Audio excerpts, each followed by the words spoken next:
as permanent homes. Is any and actually just with that, let's start with that. So I'm going to point you to the infill toolkit. So that the infill toolkit is all the initiatives we've been doing for infill housing. So there's been lots of accomplishments. So the infill toolkit talks about what we've done and what is coming up. And I can tell you at this point in time that tiny houses is not in there, but what is in there is duplexes, triplexes, and cottage housing. And those are the things that we're working on at this point in time. Okay, Jennifer. Okay, and I guess okay, couple points about these bullet points below quality affordable housing. And we are not going to solve this issue today in this session. You know, I honor that, I recognize that. But some concerns I have are a lot of us have seen that article about the tiny home community that can't find a place to put their homes, and so they're just going to abandon the project. And like, what a shame, right? Like, that's something we could be implementing if we had the infrastructure for it, meaning staffing, right? Like, I think that's one thing, but also, you know, we need to make sure that we have like a place to put them, whether that means zoning or a special permit or something along those lines, you know. And I know that it can be done. I know that it can be done, and we can be part of that too. And the other concern that I have regarding affordable housing is the loss of, I think they said $4 million in Section 8 in the vouchers from BHA, 5 million. Okay, that's, sorry, 1 million, 2 million, I guess that's a lot of money. But and so connected to our housing shortage is the lack of people, landlords in our community willing to rent to people with the vouchers, right? So two concerns, and I just needed to say them because we need to find out, you know, I would love to see that we craft something around that. I just want to be clear on your statement. So you're bringing up the issue that we could be utilizing more vouchers in our community if we had more landlords willing to accept them. That, and that we also have a shortage of houses. So, I mean, could tiny houses be a solution to that voucher system shortage, right? Like, yeah, I feel like they're connected, but that's it. Thank you. Yeah. Okay, great. Thanks. Jeff. Sure, unless Kylie had something specific to that. I saw her hand go up. Yeah. Kylie, do you have something? I do, thank you. I was just going to say that I believe the state legislature just amended the Residential Landlord Tenant Act to make it illegal for landlords to deny people with vouchers. They have to accept them. I believe that was a code amendment that happened in 2021. I have to reply to that because we know that, yeah, they can. Okay, but people who have these vouchers, they also have other things that, because they're a vulnerable population, they're more likely to have criminal justice involvement, or, you know, I mean, there's all kinds of other things that could cause them to be discriminated against. So. Sure, I just want to point out, I think that there was a recent legislative change on that issue because I think it was a problem statewide. Thank you. Yep. Perfect.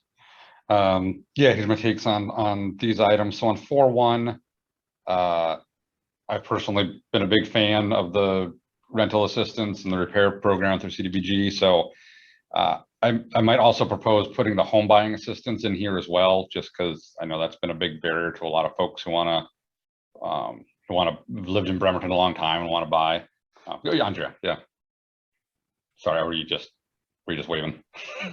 I was just going to comment, we have a first-time home buyers assistance program. We fund it with our home program with Community Frameworks, and their Community Frameworks as an agency is struggling because they're in the same market everybody else is trying to find units that they can purchase rehab and get first-time home buyers and get the home funding. So we've got a lot of home funds tied up in that program and trying to get it to work It's just a challenge with the market that we're in. So it's not as if we're not doing it. It is a program that we've got in place, and we've had it in place for years.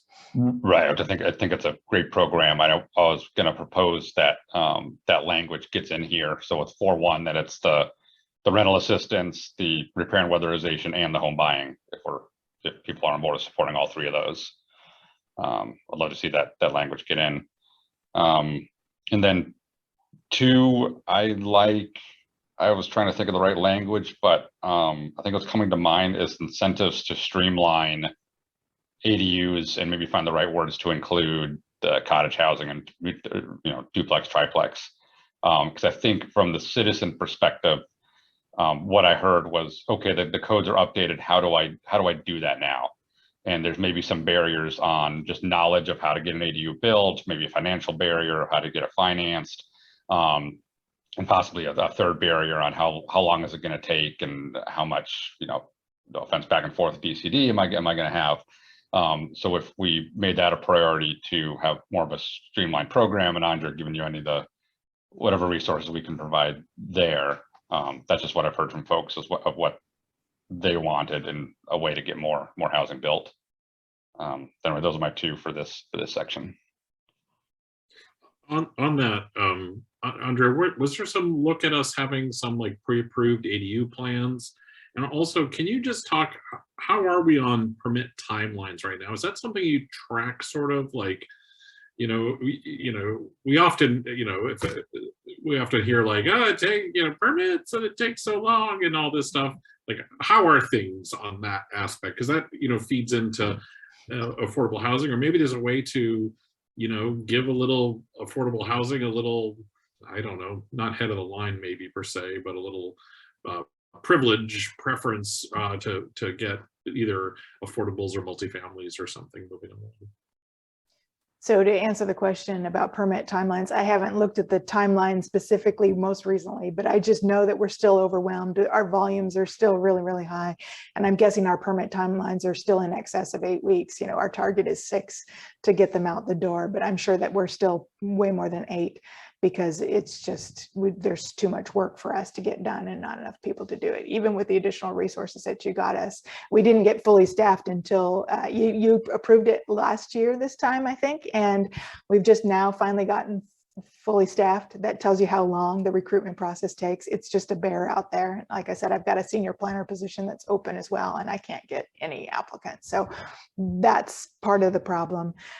When it comes to affordable housing and trying to prioritize and help them, Sarah Ashawi actually worked with KCR to go with, to make a grant partnership to the state to get them infrastructure funding for their Minute housing project. So those are the ways that we've been trying to help get those housing projects moved forward. We try to do what we can to expedite affordable housing projects. There just aren't that many of them that are in the queue, and we try to do everything we can to get them moving forward. Like, it's very not customary for the CDBG block grant manager to partner with an agency to apply for grants for external sources, but we just thought it's important, so we did commit that city resource, just trying to get that project over the finish line so we can get that housing built. So not customary, but definitely different. Andrea, some other departments are able to, I don't know whether it's temp help or contract out, the attorney's office will do it, engineering, I feel like, does it. Is there any ability for you to, even just an, I don't know, even an admin office temp or anything? Have you looked into those things? I don't have any budget for it, so I have to see. So my contract help is I have professional services for building plan review. So we send a lot of the bigger plans out to that outside agency for plan review. So that's how we help. But I don't have. I do have some professional services, which I can get into in a minute, about comp plan updates. So I have money in the budget to help us with our comprehensive plan update. So I'll hire professional planners to help us. We're evaluating our comprehensive plan right now and moving toward the major update. So those are that's the kind of help that I have, but temporary staff, I don't have the budget. Again, my thought might be a little naive, but if I have a vacant position, sometimes I've brought somebody in spending the budget of my vacant senior planner just for any kind of support for other staff who have a bigger load. So I think we would support doing that, even if it was basically authorizing you if you could even find somebody suitable, but, and that could be a budget adjustment, right? You get this sort of temp budget, and then we kind of subtract it out of the 2022 budget for the senior planner. Thank you. Denise. Yeah, speaking of planning, just looking in my district and the different phases of redevelopment that are going on and will be going on, in the future, with those, it kind of adjacent to that corridor, there's phase 1, 2, and 3. And I think redevelopment of those areas adjacent to the corridor are going to be happening in the same sequence, probably, from what that's my understanding. So from that context, I would really like to see, with any redevelopment zones, again, I'm going to talk about that lens, a lens of affordability and access. And I think that was beautifully accomplished with Eastside Village rezoning that took place.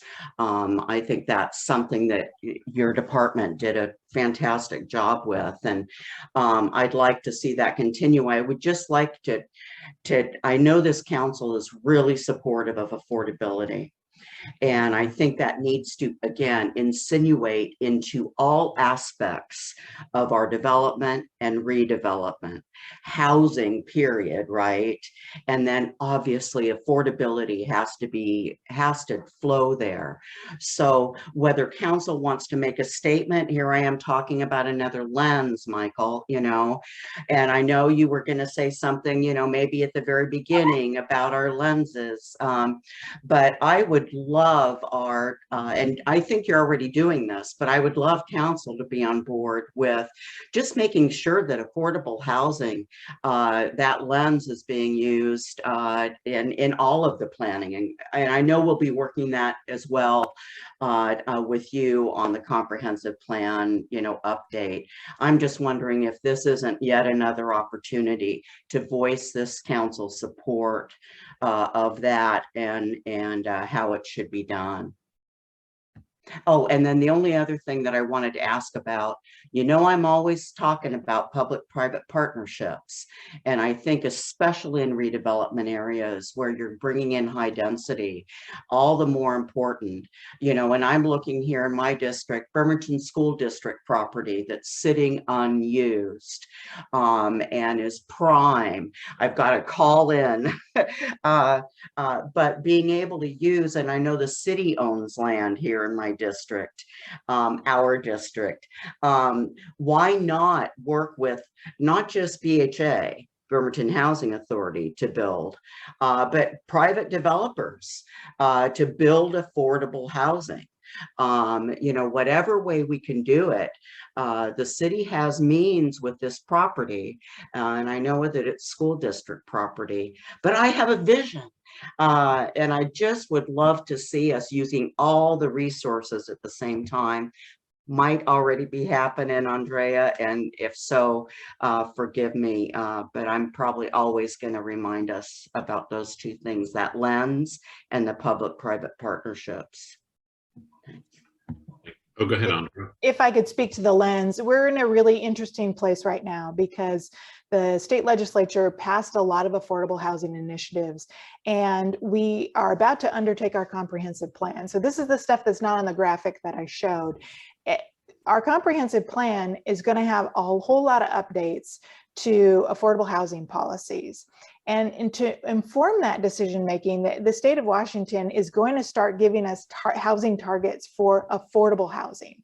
And we have this really unique situation where Washington State Department of Commerce said, Kitsap County, can we use you as a test case? So they're actually producing data right now. I don't know what it's going to look like, but I hope by year's end, we're going to have a lot more information and snapshot about how many affordable housing units are in Kitsap. I'm hoping they'll break it down by jurisdiction. So that's going to help us, when the eye doctor says lens 1 or 2, which one is better? We're going to actually have some information that I don't have at the this point in time. And so our comprehensive plan, we're about to start the update process. It's due in December of 2024. So we're going to have this input that's coming to us that's going to tell us, what does the affordable housing picture look like? There's a lot of good reports out there. We've done a lot of studies up so far. HUD just did a study too that's out there. I think that with Washington State Department of Commerce's information, we're going to be in a better place. So it's really hard to kind of jump ahead and write the goals. We've got some really great initiatives, and it'd be great to have continued council support for the things that were in the bubble diagram. But I'm telling you that there's still more coming forward. And we're going to have more information by year's end that I know a lot of everybody's anxious about. We need to do more, and I'm with you. But I also know that I can wait for this information that's going to come forward to help us shape the comprehensive plan that will get adopted in 2024 and help us with that lens. I want to clarify with you then, because I've been using a stat that I'm quoting from that 2020, I think, report, county, city partnership or something around housing. Yes. Jennifer's referenced it, other people have referenced it, where it stated pretty clearly that Bremerton provides 60% of the affordable housing in Kitsap. So what you're talking about is having data that is even more current and relevant in order to make decisions. Does Bremerton want to focus on affordable housing if it is indeed already providing blah, blah, blah? I get all that. So I really appreciate that, that update and that clarification. Thank you. Quinn? Thanks. Just responding to, I think, Jennifer and Kylie's comment.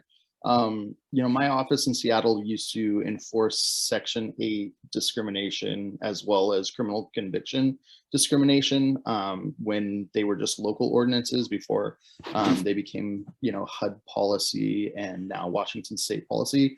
But part of our job, in addition to enforcement, was I think we had like maybe 10 or 15% of our time for community outreach to really educate landlords and educate tenants of their rights and responsibilities, because if they don't know that they can't be discriminated against for having a voucher, or they need to take a case-by-case basis based on criminal conviction, and they don't know the enforcement agency to go to in order to rectify that, those laws aren't really being useful in addressing those issues. So one kind of suggestion I have is, one, getting some dedicated funds for an outreach or technical assistance person, or at least like a percentage of staff time, and if not, just like the bare minimum of putting some of that information on Bremerton website, where we can direct people to HUD or the Human Rights Commission of Washington if they do feel that something is going on where a voucher isn't accepted or they're being unfairly discriminated against because of a criminal conviction. Thank you. Anna. Hold on, Anna. Kylie, do you want to comment on something that's been said? Sure, and thank you for bringing that up, Quinn. So in private practice, I represented landlords, and in Bremerton in particular, we have a lot of small business landlords. They're not landlords who are operating, giant complexes and things like that. And contacting an attorney and getting the laws for their business operations have changed so drastically in the last couple of years. And these are not bad people trying to hurt people. They're basically just trying to keep up, and they don't know what they can and can't do. The city of Tacoma has resources for landlords to be in compliance, and they make there's a lot of resources available for tenants. And I actually was working on an email for you guys. Just Washington Law Help is the website that's put together by the Administrative Office of Courts, Northwest Justice Project. Excellent source of information with a lot of tenants' rights stuff there. There's really nothing out there for landlords. And so if you're a small business landlord, you don't know what you can and can't do, even if you want to comply, and most people do, that you either have to hire an attorney, which is very expensive for a small business person, or you have to join up with some sort of you know, landlord association or something like that, and sort of parse through the updates and things that they get people. So I have seen that resource for landlords on the City of Tacoma's website, and I think that this area with the small business and landlords would be really well served by something like that. So just putting my support in that I'm familiar with something that it kind of looks like that. It sounds like that we could have a good landlord handbook that could maybe be a version of the Good Neighbor that could have all the other things, because sometimes they don't live in the city. So a lot of the things that could go into a Good Neighbor handbook could be there, and maybe there would just be a couple extra pages for the landlords. Anna, thanks for letting us jump ahead. Always time. So I'd like to thank Councillor Fry, Denise. When I originally pitched to you the idea of bringing all these other people to the table to get subsidized housing, it was Denise who said the gift of the city land, that's how the city contributes to the subsidizing, which, you know, was brilliant. So I guess I would just expand a little bit. You know, I would include Kitsap Builders, and I would include Habitat for Humanity, who have a neighborhood revitalization program that takes, you know, donations from around the nation. I think that we should definitely be at least codifying the changes we all agreed on to the MFTE that Andrea sent us months ago now. But we're not going, in my opinion, we're not going to get affordable housing in a state that disallows rent control unless we subsidize it. It would be a steady source of income, and it would be a stable community for all of the disabled. If you guys remember some of the comments on East Side Village sub area, where are these people going to go that, you know, are living on $900 and some per month? It would be a stable place for them, and it would be a stable place for the extensive working poor that the Bainbridge City Council referred to as a really good reason to initiate ferry service between Bremerton and Bainbridge, so that they could have support staff for businesses and householders over in Bainbridge, because they'd live here and, you know, commute via ferry. Finally, just the other thing that I wanted to say is when I met with, this is for Jennifer really, when I met with Jill Stanton of BHA, Denise also met with her. She didn't say anything about people being denied housing because of anything accruing to them or inherent to them, but it was just purely housing stock. Right. Just, yeah. So Yeah, that was my impression too. Sorry if I wasn't clear about that. Yeah. I really, before I stop talking, which I can do, I just wanted to say that I was really happy to be on a council that was so engaged and concerned on this one. Affordable housing is like a chance to do the right thing, and, you know, and save money. So thank you all. Okay, so this is such a big topic and an important topic, and I really think it's one of our absolute top priorities. I'm just trying to, you know, simmer it into maybe some stronger statements that encompasses that, or specific things that we could do. I do agree that this idea of if we have surplus land and things like that, that's a great way for us to partner, because I've kind of said before, you know, we're not a developer, so we're not going to build it. So the next thing is, like, you know, incentives or partnerships with folks, and, you know, there may be a way that we could do something that would encourage folks to, you know, there may be some other incentive that we could work on. And it sounds like Andrea is working with Tom about utility rate fees or whatever, maybe discounts for affordable housing. So there may be some things that we can do to add on. So it might not be huge from us, but when maybe somebody is able to develop could get some sort of, you know, deal or build on the land, or get their tax thing and get a I don't know, discount on utilities or discount on utility connections or whatever those things might be. I'm totally open for, well, okay, let's go through these 3 statements and just kind of say if it's good as is, if it should go, or if it should be recrafted, I guess. I guess that could be go and a new statement. But so continue connection with Bremerton Housing Authority and Kitsap Community Resources. This is somewhat of a no-brainer. So do we want to make it where it has, maybe we add some more meaning to it, or is this just a good statement, or do we want to add something like and investigate other housing partners? Jeff?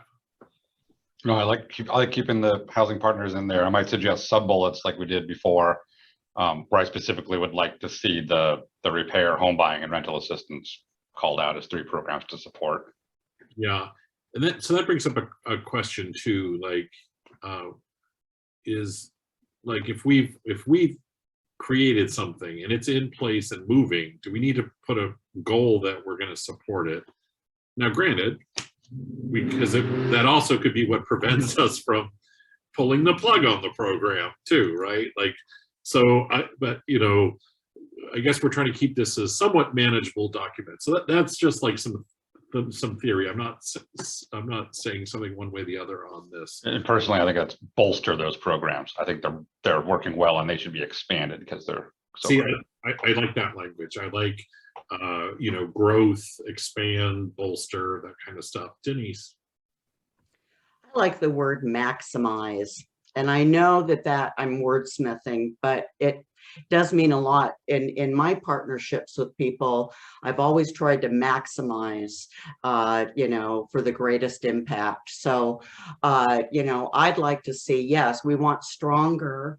I want to achieve greater impact out of those relationships. I want those relationships to hum at such a whirling, you know, perfection that we're bringing in as much money as we can, as many resources as we possibly can to get affordable housing. So maximize resources and relationships, I don't know, but, and for the greatest impact, maximize for the greatest impact, something like that. That's great. Actually, you know what I'd really like to do also is maybe within the next 3 months or so, try to get the Housing Authority and Community Resources to give us an update. You know, just like we kind of said to staff today, like what can we do to help? And you know, if there's low-hanging fruit, especially, but if you know, that'll help maybe inform us into budget. That'll inform us into our goals for next year. Or you know, it's again, like I said earlier, sometimes things take quite some time to make happen. And you know, what do they say? The best time to plant a tree was 20 years ago, but the next best time is today. So, all right, Anna. Thank you. 2 suggestions. One, convene an affordable housing summit. You know, everything that I just said, it's in the chat. But the other thing is, what about simply quarterly reports to council from VHA and KCR? So that we would always be up to date with what they need and what they're doing. Yeah, that sounds great. So the Affordable Housing Summit sounds like a great idea. I don't know if that is best as our role to organize it, but maybe there's a way we could support something like that. Because I just don't know who would do it. I can't imagine council staff putting together a summit, but there may be some way that we work with our housing partners, and maybe we can even put some funding on. I mean, I can't imagine it would be a lot of funding. So I think that's something worth looking into. So, you know, maybe something is maybe expanding connection with Bremerton Housing and Kitsap Community Resources to, you know, maximize growth I think I'm getting every word in there, to maximize growth of available quality affordable housing units. That was a lot, and I probably can't say it again, but does that seem to resonate with some folks? And then if for now, let's put sub bullets under there. Maybe one could, how about if we say support a possible affordable housing summit? And maybe if we can get one of our partners to do something like that. And then maybe something like continue support for first-time home buyer, comma, minor home repair and weatherization, and comma, I'll do an Oxford comma, and Jeff, what was the last one or The something? rental assistance. Rental assistance program. Low-income housing purchase. Yeah, and then let's put that, yeah. Well, I think, are you on a low income housing, are you saying for first time home buyers for low income? Yes. I think the programs are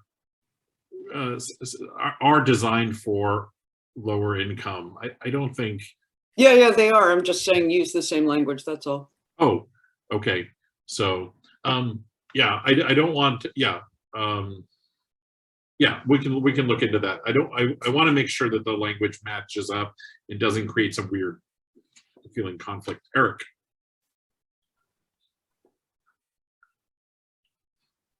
Okay, so again, I've been listening in. My concern is have goals that the council can objectively reach, and so they're obtainable. And I'm good with number one, continue connection. However, there are other agencies besides BHA and KCR that are in the community. I think a couple of them were mentioned. Habitat for Humanity is one I can think of. Community Frameworks, which I assume is still around, is another one. So the goal to me would be identify and establish additional connections with affordable housing organizations. So that gets us a start to say, okay, because quite frankly, BHA does a great job. I don't think the city of Bremerton should be in, we have Bremerton Housing Authority. Everybody recognizes they're outstanding in what they do, and we tend to move money over that way. To me personally, I think the way out of it for people long-term is home ownership. And I'm not just saying single family, but ownership of a home in America is one of the ways to get to the middle class and not just renting all the time. I think all of us that own a home understand that with the recent run up, and yes, markets are cyclical. Most of it's been around during the crash, but in general, it's like stocks. If you're in the market, if you're in the ownership business, not business, but if you own a home, for most people, that's the way to develop security instead of renting all their life. There's nothing wrong with renting all your life. That's fine. So anyway, I would like to establish additional connections with affordable housing organizations without naming specifics, because I'm not a subject matter expert. There's more than Community Frameworks. There's more than Habitat for Humanity. The next thing is, although I'm not necessarily in agreement with surplusing land, coming up with a goal that we could do is to identify vacant / underutilized city-owned property that could be considered for converting to affordable housing. So do an inventory. What do we have? And so this is a goal. You know what? City auditor could do it. Don't have to put the whole burden on administration. I think going back, we started doing something like that but not for affordable housing, but for considering for surplus. But audit committee could go ahead and take charge of that. So again, identify vacant / underutilized city-owned property that could be considered for converting to affordable housing. I know there's going to be all kinds of legal loopholes that you have to consider, and one is gifting of public property for private use. A little scary. So, but there's nothing to prevent us from identifying to see if we have anything that could be surplus before we say, hey, can we do this? Can we do that? Well, do we got anything? So those are my comments. Thank you. Andrea, does the infill toolkit, would that cover something like some of these surface parking lots we have kind of surrounding downtown? The infill toolkit is about the zoning code changes that are necessary to encourage more housing. So in the downtown, we have vacant parking lots. Vacant standalone parking lots are not permitted by the zoning code, so not really. So I'm not sure what your question is. I mean, a clear thing to possibly create housing and economic development, things like that, might be to either incentivize or de-incentivize converting a surface parking lot, obviously, to some sort of multi-use with underground, parking, or even, some first level parking, or, de-incentivizing the business of surface parking lots. I don't know, it's just a thought. When we just talked about open land, I started, I just envisioned that area sort of west of the DOD parking garage that's just very open and old pavement and things like that. There are some projects that have been proposed to come forward, just so you know, land use permits, it takes a long time. So there are several that have come forward with pre-submittals to talk about converting those to actual housing projects. So there are some projects underway. Yeah, that's encouraging. Again, for many of us have been around the city for a while, and just a lot didn't happen for a long time. And it is, we're very busy with things now. All right, so I like that. Hopefully most of that was captured. I didn't necessarily capture, but I'm hoping maybe Christine was able to capture that. Christine, if you feel free to speak up if you need somebody. Where is Christine in here?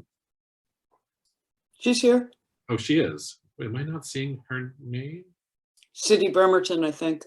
What? All right.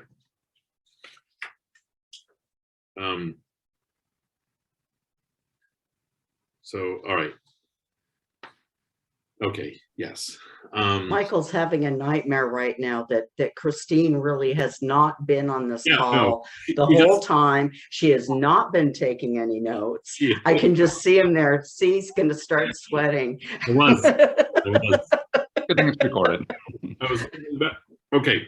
All right. So and as city council co-host. Yes. Yeah. Okay. All right. So we just talked about kind of updating number one. I feel like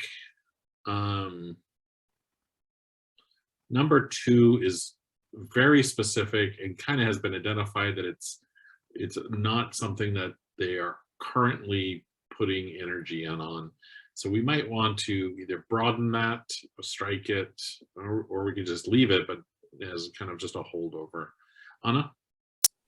Focus on increasing density with the infill toolkit and other resources as will be identified, things like the infill toolkit.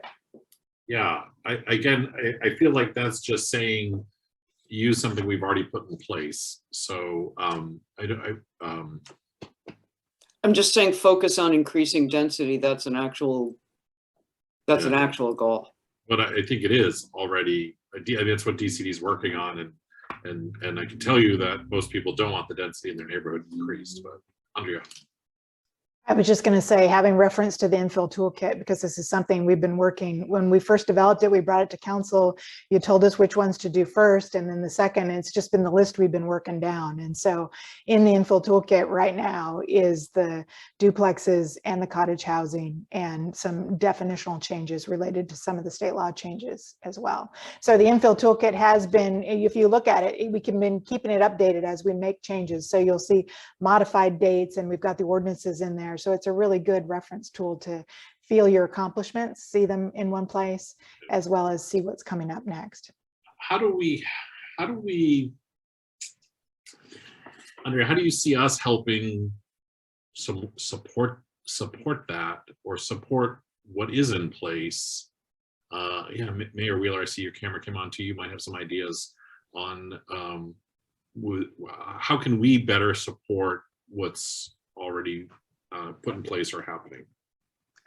From my perspective, I feel like we've had great support from you. I mean, when we first brought the toolkit out in 2018, you gave it blessing. You said, yes, work on these things. And so we've been just going on with our bad selves, if you will, just ticking down that list. So I feel like I've had really great support, and even seeing it in the goals really helps reiterate, yes, what we're doing is what you want us to do. Great, thanks. I see Mayor Wheeler's taking his jacket off, is ready to roll up his sleeves. And maybe we'll get you to loosen your tie by 3 o'clock. Go ahead, Mr. Mayor. Yeah, yeah, exactly what Andrea said. And I think the what might be helpful is if people, personally, there's a lot of push to almost do away with any zoning in neighborhoods to allow for the maximum density everywhere, and just and I think it's important for us all to be on the same page that that's not something I support, not something I'm going to present to you. And so what I foresee is cottage cluster development, ADU development, duplexes and triplexes being liberal, being more liberally allowed in the city. And then of course that's that's kind of where I'm heading. We got to, and those keep the character of our neighborhoods. A lot of that's just going to make a non-conforming use conforming, since we're actually all the way back to World War II. We've already have converted basements and backyard apartments already, in areas that are unzoned for it and unregulated. So it'll allow for more development. I think if we send a message that's responsible infill, and this allows us to keep that retired school teacher, that nurse, the person coming out of the household, maybe attending college. This gives opportunities to have those different members in our neighborhoods that we're actually losing now because of what's happening. And this, that's just how I message it when I go out. If we're all on the same page, I think that's helpful. Great, thank you. Denise. Yeah, I wanted to clarify just now with the mayor, any comments that I've made anyway about density and public-private partnerships with land use and all of that. I'm thinking of redevelopment areas, because my district is going to see a lot of that in the coming years. Those are growth zones and where density is appropriate. But I certainly am not proposing that we have high density throughout the city. But I do like the idea of including that infill toolkit, whether it's such as or whatever. I think it calls the public's attention to it. This will be a document that will be available to the public. These are our formal goals and priorities. And I think having that resource there, that's what I'm hearing from Andrea and the mayor, is to cite it, to give it more recognition and maybe elevate its use in the public. I just wanted to clarify, is that the case, that staff would like to see us keep that in there?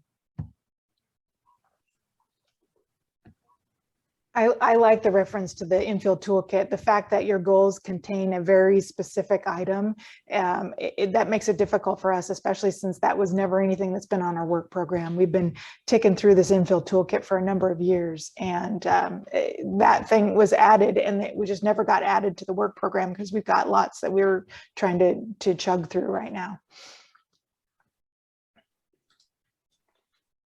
I kind of like I had said at the beginning about mentioning things like the creative district. It might be good for us to have the infill toolkit in our goals, because as people see that, they may go in and check it out and learn more about it. So Anna. Thanks. Just going back to an earlier comment about people not wanting density. I haven't found that at all in my district. And in fact, each time, as you all know, I've campaigned my district multiple times. And each time I'm, again, pleasantly surprised by how many people are saying, I'm worried about the homeless. And I ask, well, in what sense? And they're like, well, shouldn't we be giving them homes? That's such an overwhelming majority of my district, at least, that feels that way. I was recently up on Upper Marine Drive, which is not a downtrodden area. And they too were like fully understanding that, yeah, there'd be cluster housing, where there are vacant lots, there would be cluster housing. It's just something that's going to happen. So I guess I'm volleying this back to all of you. Is my experience unique? Nobody else has seen this in their district? Well, what I would say is the possibility there is somebody buys 2 houses, tears them down, and puts in a 4-plex. Somebody buys 6 houses and tears them down and puts in something bigger. So that's where people get concerned. But it's really, it doesn't happen that fast. It might happen slowly over time. And we have stepped up some, I think it went through, right? We've stepped up some slight upgrades in density over the years. So Andre, is that correct? Didn't we just slightly, just a tiny bit? Yeah. Okay. Because we made if you remember, the minimum density was 5 dwelling units per acre. We made the minimum 6. Right. So we have moved in that direction. Jeff, if you want to take us to lunch. Go ahead. Sounds good. Yeah, I want to echo. I like to say, let's keep the infill toolkit in there. I would remove the tiny houses on wheels, since that can be considered as part of the infill toolkit down the road, and just say we support continued work on the infill toolkit, find the right words there. And then I would suggest either a sub bullet or its own item, and maybe it's just me, but examine incentives to streamline ADU creation. And if you want to use a different word instead of ADU to encompass different housing options, but I'll throw that out there as another sentence to put in. When we come back, we'll kind of go through these thoughts, and hopefully we've got everything out there, and we'll see what we can rough build together. I don't know what everybody's kind of got planned for lunch. Do we think we need the whole hour, or do we think we could maybe try to come back in 30 minutes?